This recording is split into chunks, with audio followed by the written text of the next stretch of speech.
Mark Waid and Dan Mora introduce us to a new hero as a strange visitor from a parallel Earth crash lands on Earth, and it's up to the world's finest to help them out. Mark Waid begins a new story arc this issue with a premise we've seen quite a few times throughout comic book history, let alone in the world's finest history, and that is a new young hero has appeared and it's up to Batman and Superman to help them find a place in the world and get them back to their original home world or something like that. Much like how Waid has been treating this whole book as like a Saturday morning cartoon, he really leans into the whole Superman origin but different trope here in the opening pages, and then didn't waste any time getting into the meat of the story and David Siddle-Keller's plight, even coming up with a new Kryptonian lore to help give the boy a cool new identity, and one that's quite befitting of someone with heat and light powers. I also really love Waid didn't really care about like how he got to this world as well, just kind of explaining it away as like, the vibrational frequencies brought him here because the Flash can do stuff like that.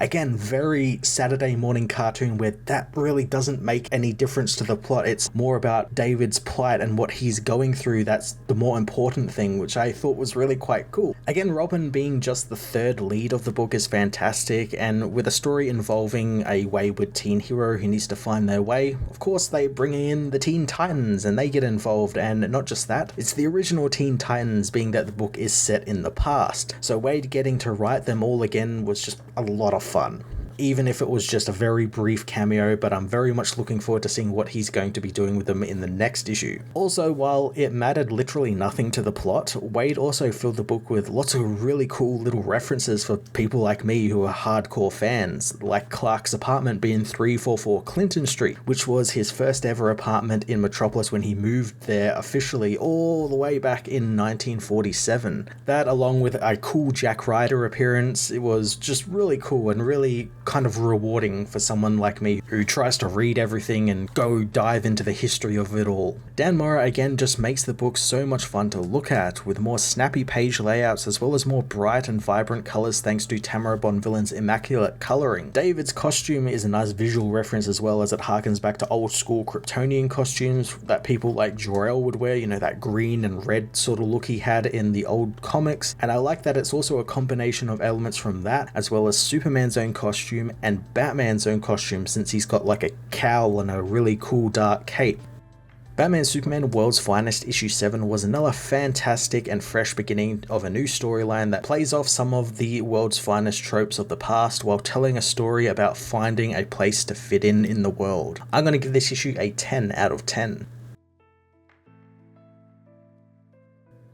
Batman Superman World's Finest issue 7 heads to a doomed world where in Gotham City, two desperate scientists place their young son in a rocket, blasting it into space as the Earth explodes. The rocket enters a ripple in space as on Earth Zero, Vicky Vale and Angela Chen report on a mysterious rift opening above both Metropolis and Gotham. Jack Ryder rants about communist aliens and the Legion of Doom coming from the rift as Clark suits up, telling him to shut up. NORAD jet fighters race towards the rift to intercept it as Batman and Robin blast past them in the Batplane. Robin suggests that Batman wait and see what happens with the rift, but the Dark Knight knows that it's better to be out in front of a problem than behind it. Before Robin can say anything, an object from the rift hits them, but it phases straight through the Batplane. Batman changes course to intercept, but Superman has already caught the object, landing safely in a nearby forest. The world's finest discover the object is actually a ship, and inside it is a boy who is very confused as to where he is. The heroes introduce themselves and learn that the boy's name is David Sikela, telling Superman his parents Gale and Asher believed in parallel worlds and their rocket drive seemed to have worked and delivered him to an alternate reality. Batman thinks his story tracks since the Flash travels to parallel Earths through vibrations and phasing, just like the craft did when it almost hit them. Superman wishes to meet the boy's parents who discovered the keys to the multiverse, but David knows that he can't since his world exploded and his parents sent him away so he wouldn't die with them. Robin tries to comfort the boy but ends up burning his hand as David begins to glow brightly and give off an intense heat, causing the entire area to burst into flame as he screams for help. Superman gets Batman and Robin out of the area and to safety before putting the fire out and approaching David, telling him that his stress is off the charts and he needs to just calm down and breathe. The boy does so and the heat goes away as Superman wants to find out what's wrong with him. Batman leaves to check on something else as Robin asks if they can go to the fortress with Superman and David, shouting up and away as Superman flies them all to the Arctic. Superman takes David to the bottle city of Kandor to see Kimdar, who knows that he was right to bring the boy there as they have discovered that David's world had a cooler sun and thus his cells process solar energy differently, just like how Superman processes it differently to humans, and he releases the energy in the form of intense heat and light, and he may be able to use it to control gravitational pulls and use it to fly. Superman asks if he can control it, and Kim thinks that with some guidance and training he can, and he's got something for him in the Fabricator. David thinks thanks to all of the superheroes and shrunken cities and aliens, it's like he's in some sort of dream as Kimdar returns with a special suit made of Kandorian fabrics which will be indestructible against his powers, helping to contain them. The scientist reveals that he hopes that he might follow Kal-El's lead and become a hero, so he modeled the suit after Helos, a legendary Kryptonian freedom fighter. Dick meanwhile is busy chatting up a Kandorian woman when David asks for some help with his cape, so Dick helps him put it on. David asks if everyone dresses like this, but Robin knows it's only the cool kids as the three beings leave Kandor, and upon returning to normal size, Robin finds a message from Batman waiting for him, warning of a situation he needs to tell Robin about privately. David asks Superman about the fortress and if it's his home, as he soon realizes his parents would be alive on this world, wanting to go and see them. Robin thinks that it's not a good idea as David pleads with Superman to see them, so he relents. The heroes head to Gotham and meet with Batman, who reveals his parents are scientists, though not as accomplished as his other parents,